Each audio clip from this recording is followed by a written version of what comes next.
Farm Business Uganda ekitongole ky'abalimi n'abalunzi bano bawa abalimi n'abalunzi amagezi agabayamba okwekulankulanya n'okwennyumiriza mu bye bakola. Gwe omulunzi w'enkoko omuli eza broilers, crailers, saso, layers ne loko jangu ofuna amagezi ku ngeri eyo zirabiriramu olyoke ofune amagoba. Ate bwe kituuka ku byennyanja basima ebidiba n'okusomesa ku nnunda ennungi ey'ebyennyanja omuli empuuta, emali, engege. Ate tebakoma okwo bakuyigiriza n'okutabula emmere y'ebyennyanja okusinziira ku stage ze biba biriko. Omulunzi w'ente, embuzi, endiga, obumyu nawe batuukirira ofuna amagezi. Aba Farm Business Uganda bakowola naawe alunda embizzi okubeetanira anti bakufunira breed z'embizzi ennungi ezikula amangu omuli Landrace, Large White, Hampshire, kuteka ne Cambrough. Gwe omulimi n'omulunzi lekera kwemulugunya beekwate tojja kwejjusa. Bakufunira ensigo kw'oteeka n'okusomesa ku ndima y'omulembe ekwatagana n'ebibala omuli emicungwa, emiyembe, amapaapaali, obutunda n'ebirala bingi. Gwe omulimi wa vanilla nawe teweegayaalirira anti aba Farm Business Uganda webali okuyamba. Gwe omulimi w'ebitooke naawe jangu obeebuuzeeko ku butya bw'osimba ebitooke ne bitakuwa kiwuka ate ne bibala bulungi. Funa amagezi ku kika ky'emiti egikula amangu egigumira embeera y'obudde omuli emisizi, peyini, kalitunsi, emivule n'ebika by'emiti ebirala bingi. Aba Farm Business Uganda bakuyambako okufuna ebigimusa ebirungi eby'omulembe okuli eby'omu ttaka n'okufuuyira n'amadagala ag'enjawulo agayamba ebirime byo okukula obulungi nga tebirumbibwa biwuka. Ebirime omuli muwogo, soya, kasooli, lumonde, kabeji, ensujju, watermelon, ennyaanya, obutiko, ebijanjaalo n'ebirime ebirala bingi. Ebintu bino byonna bakuwa amagezi ku byo okossaako n'okubikufunira. Okumanya ebisinga osobola okubirako aba Farm Business Uganda ku 0753 19 95 12 oba 0761480004. Osobola n'obafunira ku WhatsApp ku 0752 83 84 89. Farm Business Uganda, Farmer to Farmer, mulimi ku mulimi.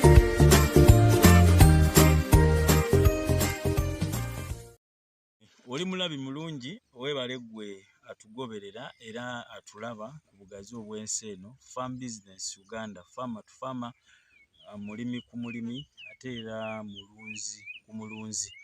Abala enkoko weeziri, enkoko weeziri tulina enkoko ennungi eza kwera, weeziri n'ebika ebirala bwera, leya ne saso weeziri. So teekamu oda y'enkozi kutuukeko yonna gy'olidde wano nawe ayagala okubuludingira obungi bwonna bw'oyagala gweteekamu simu obuuze ogaye nti njagala enkoko bweziti. So yaba kitukola bulungi. Tegeezaako n'omulala mukiyalingireko ku maloboozi gano oba ku bifaananyi bino mutegeeze bantu bangi abali eyo naye nga bayita mu bulumi ate nga oluusi beetaaga tubayambe. Subscribing, liking, sharing, otegeezeeko abalala bona. Buli lw'osharing oba n'osubscribinga oba otwongerayo abantu bangi ne bategeera ne baba nga tusobola okuba nga tubawa service ennungi. Ebitooke weebiri, ennyaanya weeziri, bedi oyagala kumerusiza, okuzimbira ebiyumba eby'enkoko weebiri. So ebintu byonna weebiri nga Farm Business. Kakati ki kye tuli okulaga? Tuli kulaga ku nnimiro ya madamu waffe, sister waffe gye tuli okulagako okwo. Bino nno bitooke tumaze okubisimba eka nnamba tumaze okuba nga tugisimba nga bw'oli okuba nga ogiraba era bw'oli okuba nga weetegereza. Oyinza ogamba nga si walime. Ekisookera ddala nti lino ettaka twapangisa ettaka lino emyaka 6 nga tuli kuba nga tulikozesa mu mbeera efaana. Kitegeeza nti mu 2030 eyo oba yes bwe tuliba waliba aliviirako okuba nga alikozesa emyaka 6 aliba 2024 kuba tubala 2024 ogwokutaano ne kati 2025 2026 2027 2028 ne 2030 ogikitegeera. So 2030 kitegeeza nti bw'obanga osimbye olusuku lwo emyaka egyo oba omaze okuba nga olya emmere n'okuba nga okola essente.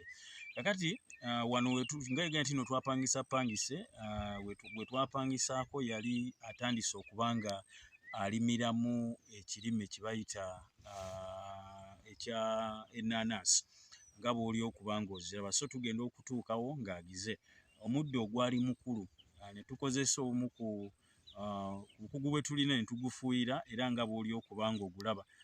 So oli ayinza okugamba nti lwaki temwasooka kulima, naye nga bw'oli okubanga ogulaba omuddo guno mu mbeera efaananako bw'etyo nga bw'oli okubanga ogulaba, ndowooza nawe osobola okwewuunyira ebitooke nga bw'oli okubanga obiraba. Kati wuliriza, eri omuntu ali eyo ng'anoonya ssente aw'okuziteeka. Eno ensi yaffe Uganda nga bw'ogiraba, oyinza okusalawo okuteeka bizinensi mu kibuga nomaliriza nga URA ekulemesezza okubeera ne bizinensi. Oyinza ndabye abantu bangi bataddewo zigalagi, bataddewo ziki, oli kubanga okitegeera. Ebintu ebyo leka bibeere ebitweyongerezaako obweyongereza. Ntera n'okuwa amagezi abantu abali ebweru w'eggwanga nti ekintu ky'olina okukola, one, bw'obanga osobola, bw'oba osindika ssente zisindika ogula ettaka, nti kanguleyo poloti yange, kanguleyo eka yange y'ettaka, oliba oli mugagga. Togezanga n'osiruwala n'ogamba nti neesize sisita wange kamusindikire ssente atule mu mobile money, neesize brother wange atule mu galagi kubanga yaŋŋambye, oba tutandike osuubula ebintu ebifaananyi bityo. Ssente zo zisige mu ggula ttaka, essente zo zisige mu kulima. Ate ekirala nakibagamba luli eri, nanendoza nakigamba bali ba ledio, ne mbagamba nti abantu abasinga tebamanyi bintu bya kuteekamu ssente. Waliwo ebintu bye tuteekamu ssente ne bye tuteekamu ssente. Bw'oba oli ku kyeyo obanga oli bweru wa ggwanga obanga agenda oyiye obulamu, ssente zo fubanga nnyo zitereke mu bintu bye tuterekamu ssente. Ebintu bye tuteekamu ssente ekyo ekintu ekisobola okugumiikiriza okuva ku myezi nga 8 nga weekiri okusinga ate ebirime ebirala. Kakati nabwo agamba nti enkoko ezaaleeyo osobola ziterekamu ssente, enkoko ezakweyira n'essaso osobola ziterekamu ssente. Naye ogamba nti ebitooko biterekamu ssente, obutunda, ennaanansi, ebirime, ente, embizzi. Kameramani waffe musiraamu naye ajja tusonyiwa. Embizzi ze tuyita empunu tuziterekamu ssente. Naye bino ebirime ebirala tubiteekamu ssente. Ekintu ky'otereseemu kitegeeza nti kye wateekamu osuubira okukifuna n'okusingawo. Ky'otaddemu ssente osobola okufuna amagoba oba okuggweera mu loosi.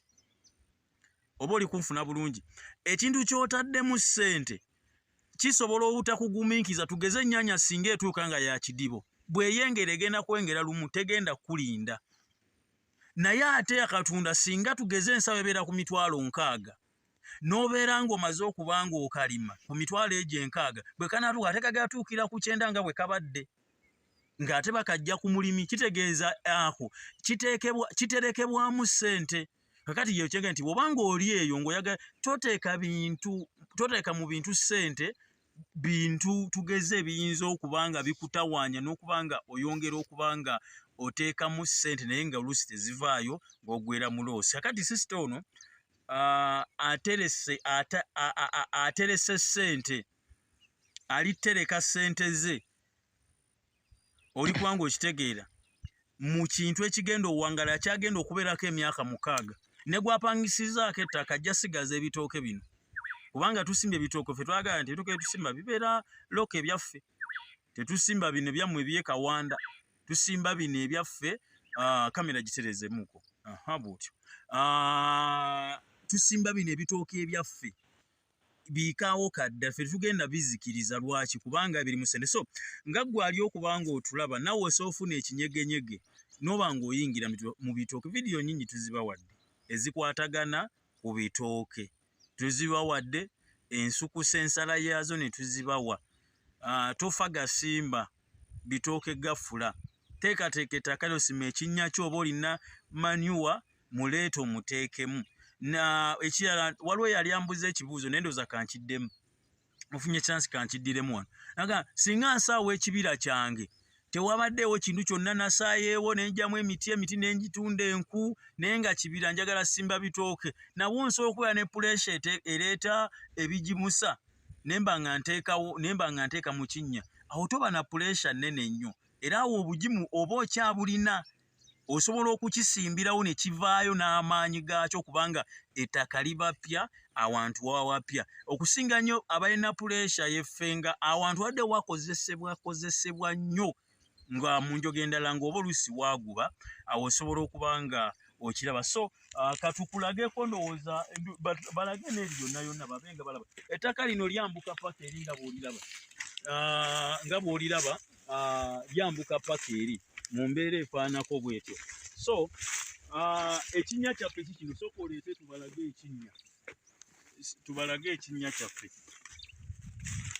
ndowooza ekinnya kyaffe okiraba ekinnya kyaffe kirungi nti kigenda wa ekitooke kino eno amaanyi okuba nga kisituka n'amaanyi mu mbeera efaananako bw'etyo kale njagala kubanga nkutegeeza nti mulimu ki gw'osobola okuyingiramu ne weeragira nga ggwe n'oza okuka essaawa z'oyagala manyi nze neewuunya bwe busalawo nga lwakeera kati bwe twaliyo tujja osima ebitooke bino nakedde naye ate saakedde nti nina puleesha nti oba nina mukama wange olwedde nze mukama w'obulamu bwange nze ayeeragira so bw'onaayingira mu kulima ogenda beera nga gwe boosi w'obulamu bwo nti ogaa nti essaawa bwe ziti ngenda beera mu bitooke byange essaawa bwe ziti mbeere mu nte zange essaawa bwe ziti mbeere mu bijanjaalo byange gwe mukama w'obulamu bwo tewaliwo boosi mulala n'olw'ensonga eyo njagala kubanga nkutegeeza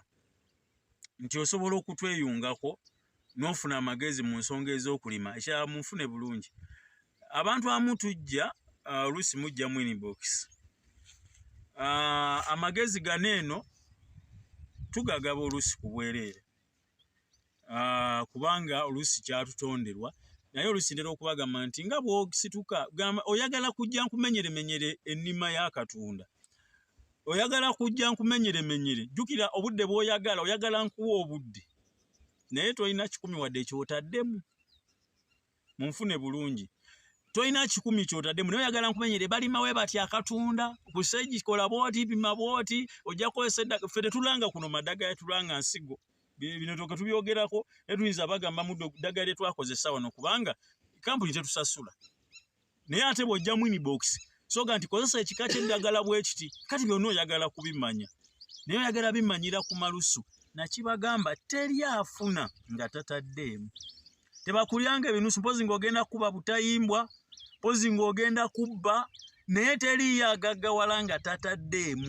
tolowoozanga nti olw'okuba tuliku olabye amaloboozi nga gano nolaba vidiyo zino noga nti kati kangende mbalumbe njogere nabo no nga bw'osituka n'ojja nga lutegeesa omusomo nti gw'abalunzi n'okwata emitwalo 2 n'oyingira kino bwe kiti nti ekyenjawulo ekiriwo nti wali oluyinza oba toli kundaba wano obuyinza oba toli kundaba naye ate era kyenkuwa kye kiba kiri eri ate nkuweera ddala n'okusuka ndowooza nti bajja mu inbox mutera okukiraba kyetubawa kiba kyekyo so tutera okuyantu nti singa ojja noga nti Mr. Matovu nina enkoko zange naye ziganya okulya zirikola bwe ziti agamagezi ga bwereere naye okusomesa engeri gy'otandikamu enkoko eyo gifunemu bana ebintu bino naffe tuba twabiteekamu okubanga musobola okubanga mutwegomba so njagala kwawulira abantu ajja njagala kulima butungulu njagala kulima nsujju njagala kulima meloni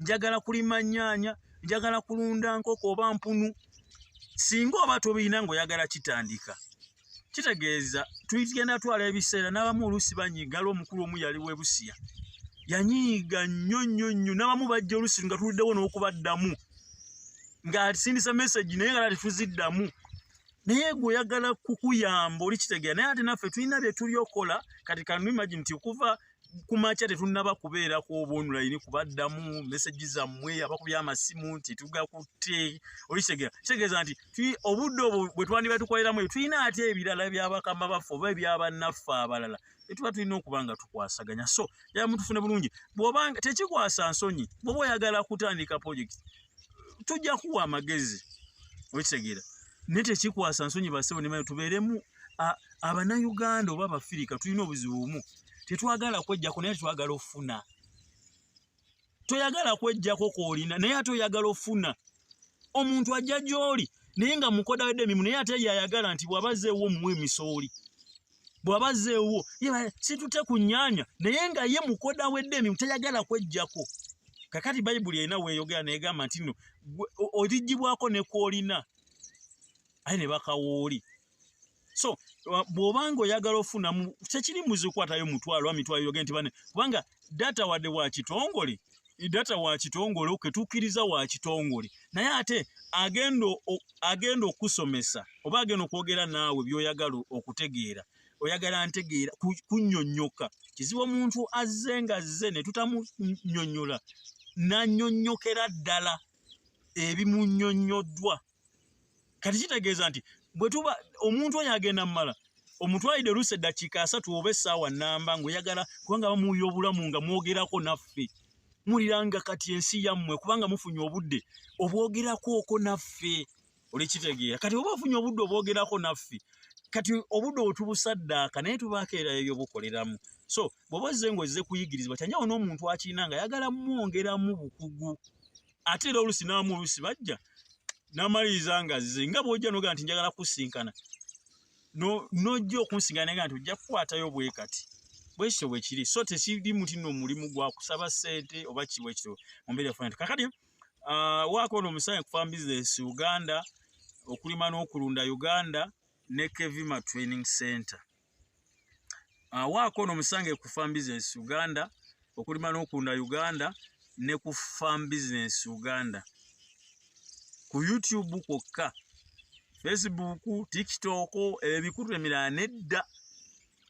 Era toyita ajja n'akufeera n'agamba nti yeffe aba Farm Business Uganda oba tulina Farm Business Uganda okulima n'okulunda Uganda Kevima Training Center Uganda. Abo bali alala twabawaako gundi okubanga basobola okubanga n'obongera osaasaanya amawulire gano aga Farm Business Uganda. So we tulibanga tumaze tulibalaga olusuku lwaffe naye eka y'ebitooke ennamba emaze okusimbibwa ate mu ttaka epangise. Kati gwoba oyagala kumala kugula ttaka olyoke oyingire mu kulima olyoke oyingire mu kulunda twayimbanga nti kanneesekereko maama nankerekejja. Kakati nja nyinza okuyimbirako ono yapangisa ettaka emyaka gye agenda kukozesa ettaka ye ssente zijje. Kakati ebitooke 450 singa akwata ebitooke 5 byokka nga bye ebyokulya 400 nga bye byotunda kitegeeza nga essente eziva mu bino 50 niwe aba atunze matooke asobola okutunda ettooke n'agula omuceere asobola okutunda ettooke n'agula amakuloni asobola okutunda ettooke n'agula enkoko waba tagirunze mwaga 50 kati bino ebina n'agamba nti kati 10 nkisaddaase 10 kyakulabirira bitooke byange 300 bye byange nabanga asobola okubanga buli kyokka kijjako ettooke emizezo miliyoni ze 3 ku mutwalo ogwo nkukwalidde ku mutwalo gumu naye tusuubira okubanga beeyi zigenda bazanjawulo teri ttooke ligenda kuka wansi wa mutwalo. Kakati yebyo bye twogerako ebyo byonna bifuna waneeno. So naye kozesa obudde ensi eno buli gyegenda mu maaso obudde butuleka ate n'emyaka tegirinda buli woogayaalira okola ekintu mu budde obutuufu oyituuka okukyetaaga okikole mu myaka egiddako naye nga tokyasobola. Tubeeyanza nnyo tweyanzeege mwebale nnyo ndowooza yongera obalageko ettaka eka nnamba mu mbeera efaanako bw'etyo. Farm Business Uganda ekitongole ky'abalimi n'abalunzi bano bawa abalimi n'abalunzi amagezi agabayamba okwekulankulanya n'okwennyumiriza mu bye bakola. Gwe omulunzi ow'enkoko omuli eza broilers, croilers, saso, layers ne loko jangu ofuna amagezi ku ngeri ey'ozirabiriramu olyoke ofuna amagoba. Ate bwe kituuka ku byennyanja basima ebidiba n'okusomesa ku nnunda ennungi ey'ebyennyanja omuli empuuta, emale, engege. Ate tebakoma okwo bakuyigiriza n'okutabula emmere y'ebyennyanja okusinziira ku stage ebiba biriko. Omulunzi ow'ente, embuzi, endiga, obumyu nawe batuukirira ofune amagezi. Aba Farm Business Uganda bakowola naawe alunda embizzi okubeetanira anti bakufunira breed z'embizzi ennungi ezikula amangu omuli Landrace, Large White, Hampshire kuteka ne Cambrough. Gwe omulimi n'omulunzi lekera kwemulugunya beekwate tojja kwejjusa. Bakufunira ensigo kwoteka n'okusomesa ku ndima y'omulembe ekwatagana n'ebibala omuli emicungwa, emiyembe, amapaapaali, obutunda n'ebirala bingi. Gwe omulimi wa vanilla naawe teweegayaalirira anti aba Farm Business Uganda webali okuyamba. Gwe omulimi w'ebitooke naawe jangu obeebuuzeeko ku butya bw'osimba ebitooke ne bitakuwa kiwuka ate ne bibala bulungi. Funa amagezi ku kika ky'emiti egikula amangu egigumira embeera y'obudde omuli emisizi, peyini, kalitunsi, emivule n'ebika by'emiti ebirala bingi. Aba Farm Business Uganda bakuyambako okufuna ebigimusa ebirungi eby'omulembe okuli eby'omu ttaka n'okufuuyira n'amadagala ag'enjawulo agayamba ebirime byo okukula obulungi nga tebirumbibwa biwuka. Ebirime omuli mwogo, soya, kasooli, lumonde, kabeji, ensujju, watermelon, ennyaanya, obutiko, ebijanjaalo n'ebirime ebirala bingi. Ebintu bino byonna bakuwa amagezi ku byo okossaako n'okubikufunira. Okumanya ebisinga osobola okubirako aba Farm Business Uganda ku 0753 19 95 12 oba 0761 48 0004. Osobola n'obafunira ku WhatsApp ku 0752 83 84 89. Farm Business Uganda, Farmer to Farmer, mulimi ku mulimi.